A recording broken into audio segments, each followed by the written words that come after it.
kami tidak menunda-nunda, tapi penundaan ini akibat mereka. Jadi kalau kemarin ya gitu hakim tunggal itu yang memunculkan joker ya. Nah, jadi hari ini justru saya bilang kemarin harusnya ada Jack yang muncul. Nah, hari ini Jacknya kenapa ditunda-tunda, jadi bolak-balik saja ini. Tetapi saya tidak tahu apakah paspornya sudah disita atau tidak ya.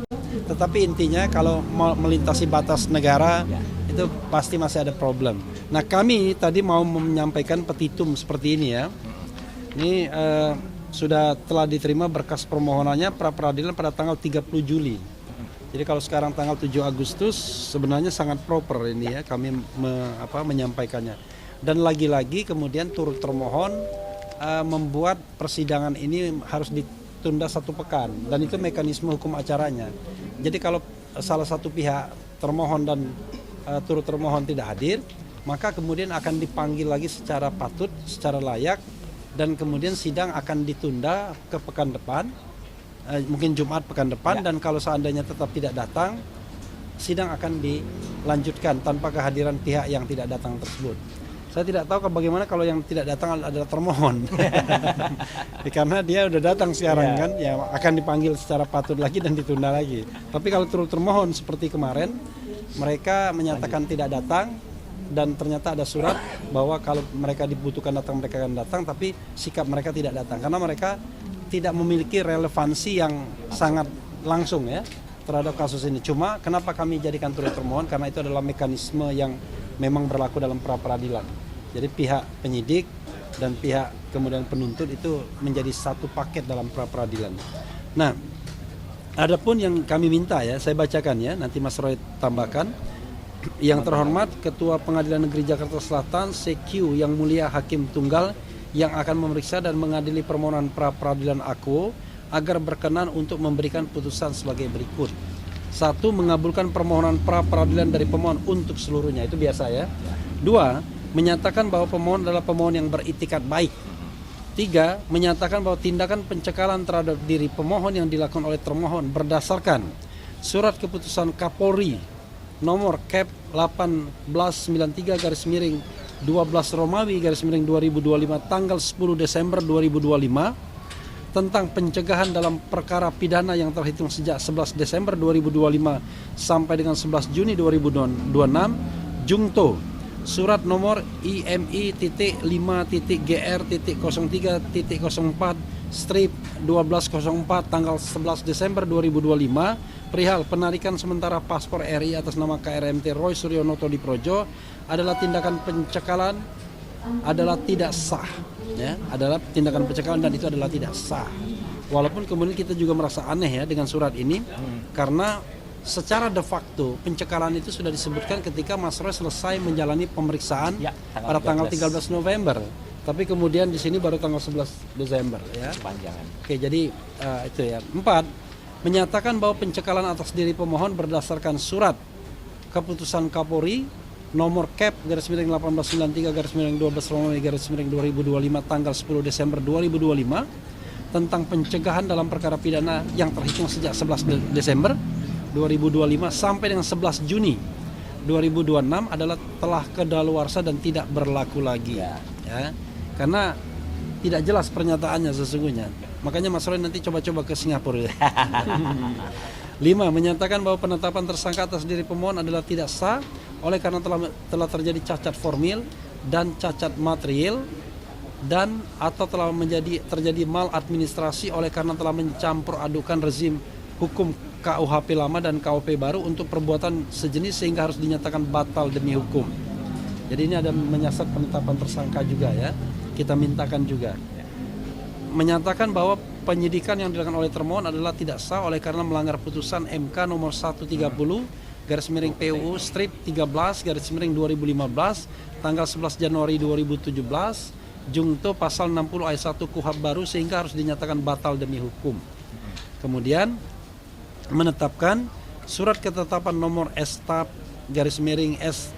strip 4 1899 11 2025 Ditreskrimum Polda Metro Jaya tentang penetapan tersangka tanggal 7 November 2025.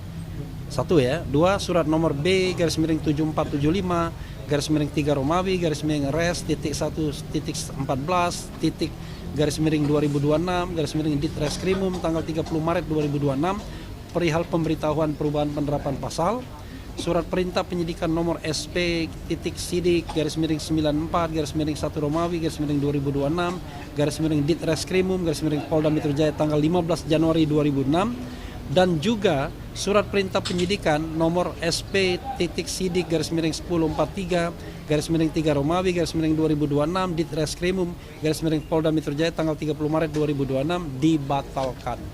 Ini inti pokoknya ya. Kemudian menyatakan turut termohon agar patuh dan tunduk pada putusan pra-peradilan aku, makanya pentingnya turut termohon memulihkan harkat, martabat dan nama baik pemohon seperti keadaan semula. Kemudian membebankan ongkos perkara sesuai dengan peraturan yang berlaku, atau kalau Ketua Pengadilan Negeri Jakarta Selatan CQ yang mulia, Hakim Tunggal yang menerima dan memeriksa permohonan pra-peradilan perkara aku berpendapat lain, mohon putusan seadil-adilnya ex aku et bono. Hormat kami, kuasa hukum ya, Refli Harun, kemudian Yaya Satya Negara, Ristan BP Simbolon, Erdiana, Abdul Ghafur Sangaji, Meti Nurhalisa, Soraya, Miracle. Ini bahasa Inggris ya, miracle gitu ya, tapi miracle jangan-jangan ini. MAAS Sihombing, Najmi Salsabila, Afandi, Budi Arianto, Hilda Waroka. Itu ya kawan-kawan semua ya. Dan sayang sekali kami tidak bisa membacakan secara keseluruhan, tetapi itulah bagian terpenting atau petitum yang kami mintakan. Mungkin ada teman-teman yang ingin menambahkan sedikit, silakan. Ya. Bang RH, silakan. Ya, Bang Yasena. Ini RH yang menggunakan simbol RH. Baik, assalamualaikum warahmatullahi wabarakatuh. Panggil aku Yasena, walaupun di bajunya ada RH. Ya, baik. Mungkin tadi sudah dibacakan sama rekan kami, Bang RH, yang sebenarnya. Saya hanya menekankan aja, kalau memang tadi terkait dengan masalah sprindik itu dibatalkan ada 2, kemudian SPDP juga tidak sampai kepada klien kami, otomatis status tersangka juga menjadi tidak jelas, maka status tersangka di sini juga harus dibatalkan, ya. Jadi terkait dengan itu juga akan tersambung lagi dengan masalah pencekalan. Apa hubungannya kalau status tersangka sudah dibatalkan, sprindik 2 sprindik juga udah tidak berlaku lagi, SPDP sudah tidak sampai dan dibatalkan semua, berarti semuanya udah clear, tidak ada lagi sini tersangka, berarti klien kami KRMT Roy Suryono Di Projo bukan lagi sebagai tersangka, seperti begitu, ya kan? Nah inilah yang perlu kita lihat. Nah SPDP ini juga ada putusan MK 130, jadi terkait dengan sprindik SPDP itu harus sampai ya kepada terlapor, kepada kami juga selaku tim lawyernya ya, kepada JPU juga, tapi nyatanya tidak ada gitu loh. Nah ini yang perlu dipertanyakan. Maka tadi bilang ada maladministrasi, berarti ada sesuatu yang salah yang tidak sampai. Kalau itu terjadi berarti bertentangan dengan putusan MK 130. Ini yang harus kita perhatikan bersama ya. Waspada. Jadi terkait dengan SPDP ini harus betul-betul, jangan sampai kita dianggap upaya mengkriminalisasi. Nah ini sebetulnya nggak enak didengarnya. Tapi kalau itu terjadi, ya itu terjadilah sudah. Ya bahasa itu. Tapi kalau memang kita ikuti sesuai aturan, sesuai KUHP, ikuti juga dengan putusan MK yang berlaku, insya Allah semua akan berjalan dengan baik dan tidak ada lagi hal-hal yang bertabrakan atau hal-hal yang tidak bagus terhadap masyarakat warga negara Indonesia, terjadi kriminalisasi seperti ini. Mudah-mudahan ini jadi contoh ke depan dan ini semoga ini yang terakhir dan kedepannya polisi akan lebih baik bagaimana caranya melaksanakan suatu penyidikan secara baik dan benar. Saya rasa itu aja dari saya. Terima kasih. Assalamualaikum warahmatullahi wabarakatuh. Waalaikumsalam. Kalau mantan polisi itu ya begitu. Ada lagi? Jadi kawan-kawan semua ya, jangan heran ya. Kita tidak mempermasalahkan aspek materialnya ya. Aspek material itu ya pasal-pasal ya. Jadi yang kami permasalahkan aspek formilnya ya. Jadi SPDP yang tidak sampai dan lain sebagainya. Nah, kalau aspek formilnya ini kemudian tidak sampai atau tidak jelas, maka kemudian berpengaruh kepada prosedur penetapan sebagai tersangka. Jadi banyak jalan menuju Roma, kira-kira begitu ya. Jadi kami menguji satu-satu, soal berhasil atau tidak itu soal lain. Tetapi intinya kita menguji satu-satu, apakah hukum dijalankan dengan sebenar-benarnya dan sesungguh-sungguhnya. Silakan Ristan mungkin. Siapa lagi? Ristan mau menyampaikan. Ya, terima kasih. Jadi tadi udah disampaikan oleh Bang RH dan Bang Yaya poin-poin Yasena. Bang Yasena bahwa pra peradilan kita hari ini sebenarnya ada 3 poin ya Bang ya. Pencekalan, tadi pencekalan udah disampaikan oleh Bang Yaya, Bang RH. Kemudian masalah sprindik tadi udah disampaikan oleh Bang Yasena. Dan yang ketiga sebenarnya ada pemberitahuan penerapan pasal yang baru oleh penyidik. Itu SPDP itu. Itu tentang apa? Adalah pemberitahuan bahwa ada 2 pasal KUHP lama dan KUHP baru. Artinya di sini ada dua rezim yang berbeda, yaitu KUHP baru dan KUHP lama. Itu dinyatakan dia akan melakukan perubahan penerapan pasal terhadap pasal-pasal yang dikenakan kepada Pak Roy. Tapi kalau nggak salah tanggal 30 Maret itu ya.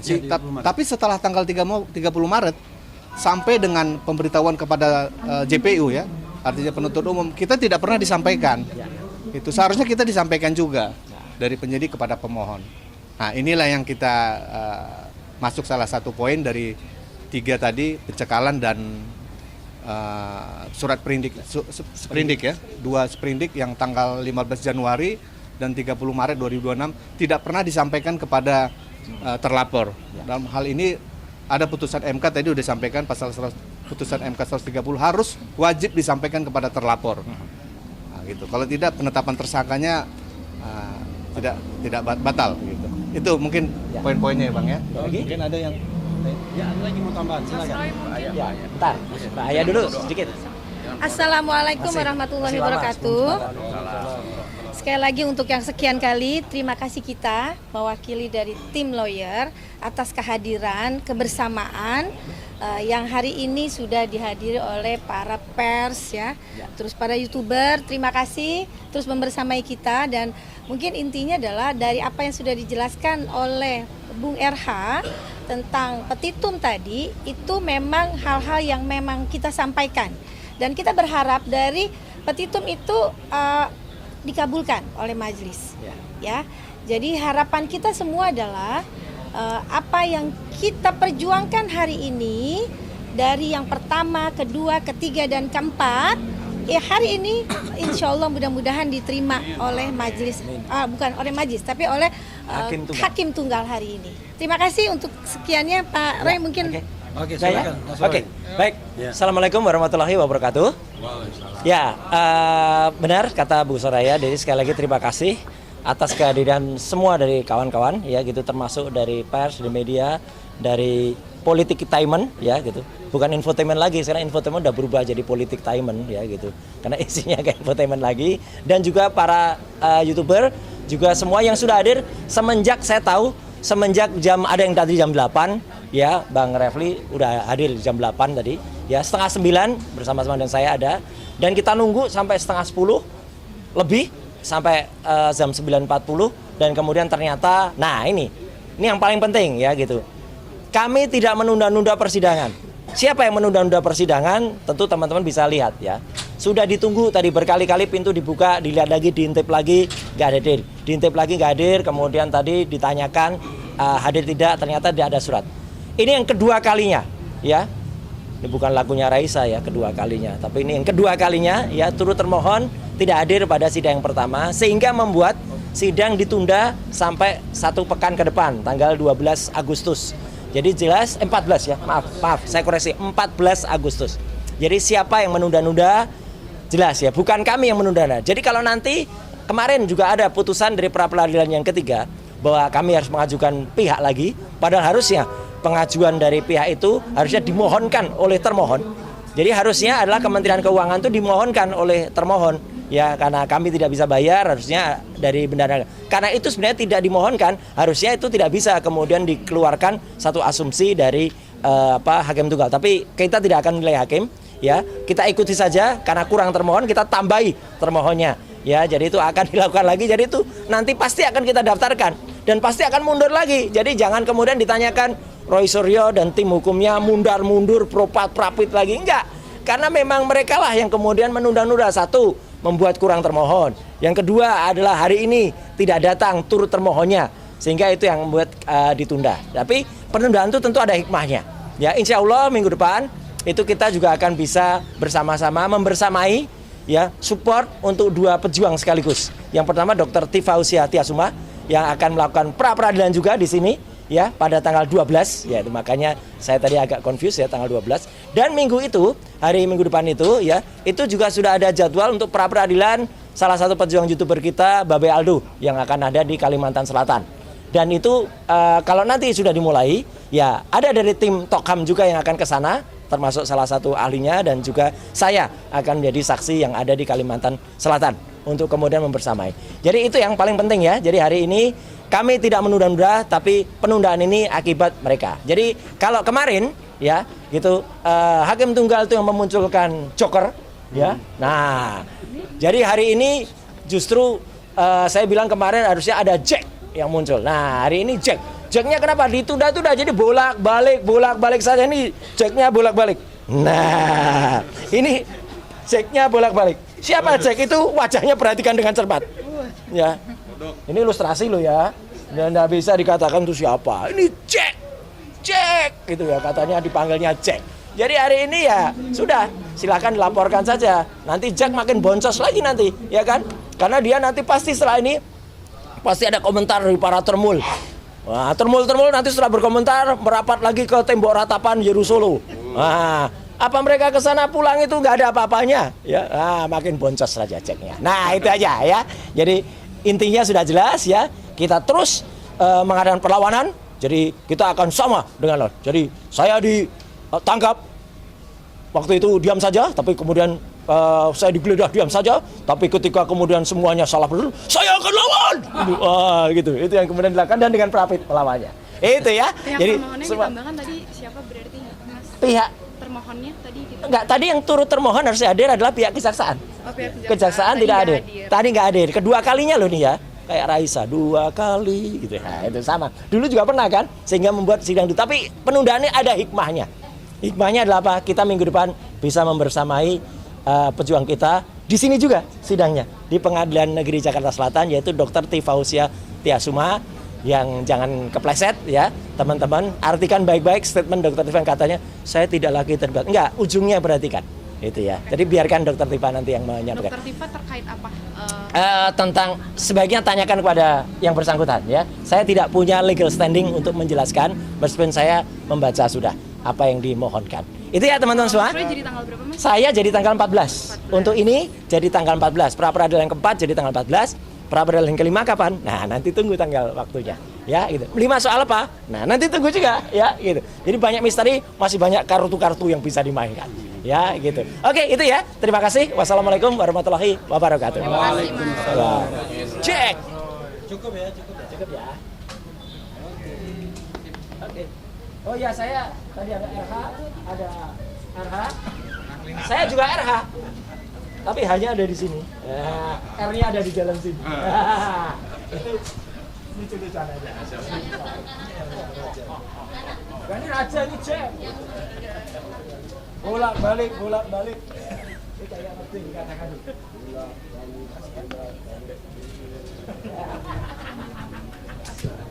Jadi kalau sabar.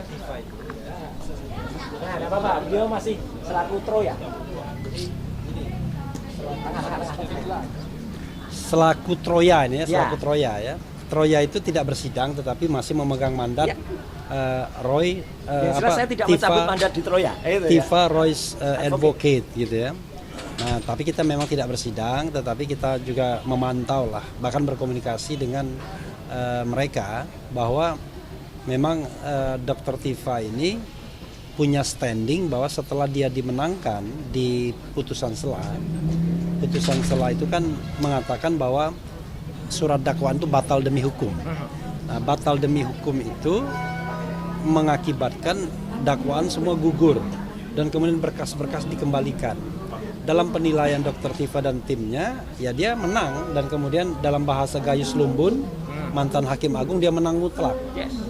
Karena sudah dibatalkan seluruhnya dan dikembalikan. Nah, tetapi kemudian yang dilakukan oleh jaksa melalui mekanisme pasal 75 ayat 4 Kitab Undang-Undang Hukum Acara Pidana, Undang-Undang Nomor 20 tahun 2025 adalah memperbaiki surat dakwaan tersebut, sehingga setelah diperbaiki dimajukan lagi Nah, saya juga berpendapat seharusnya mekanisme perbaikan itu tidak bisa dilakukan untuk suatu surat dakwaan yang dinyatakan batal demi hukum atau null and void. Karena kalau dia batal demi hukum, dia maka gugur keseluruhan, maka yang hanya bisa ada renewal atau pembaruan atau penggantian. Dia lakukan penggantian, renewal, tetapi masalahnya adalah undang-undang itu tidak menyediakan mekanisme itu. Nah, mekanisme yang masuk akal, yang kira-kira suitable, yang cocok, itu adalah melakukan perlawanan sebagaimana pasal 206 ayat 4. Banyak orang yang berpendapat bahwa seharusnya jaksa melakukan perlawanan terhadap putusan batal demi hukum, karena itu membatalkan seluruh dakwaan dan mengembalikan berkas. Tetapi yang dilakukan perbaikan. Nah, dalam KUHP kita yang baru ini, kalau perbaikan dilakukan dan kemudian dieksepsi lagi setelah dibacakan surat dakwaannya, itu pokok perkara akan terus, sidang akan terus sampai terakhir, dan kemudian eksepsi dari Dr. Tifa dan kuasa hukumnya itu hanya akan dijadikan bagian dari putusan akhir. Jadi bisa saja eksepsinya diterima tapi di putusan akhir setelah bersidang mungkin 6 bulan, 1 tahun dan lain sebagainya. Nah, ini yang dianggap Dr. Tifa yang saya lihat ya, itu rasanya tidak adil. Buat apa kemenangan tersebut kalau cuma diperbaikin begitu saja dan dilimpahkan kembali. Jadi dia menguji eksistensi dari ketentuan pasal 75 ayat 4 Undang-Undang nomor 20 tahun 2025, tetapi bukan keberadaan undang-undangnya itu, karena itu adalah mandat MK dan mungkin nanti akan disampaikan ke MK juga. Tetapi yang dia masalahkan adalah prosedur dan mekanisme yang diambil oleh pihak kejaksaan. Dia menganggap bahwa prosedur atau mekanisme yang harus diambil harusnya perlawanan pasal 206 ayat 4 dan bukan perbaikan sebagaimana diatur di pasal 75 ayat 4 tersebut. Itu yang bisa saya jelaskan ya. Boleh bertanya kalau nggak paham. Cukup ya? Tanggal 12 Bang. Oke. Terima kasih. Yuk, mari.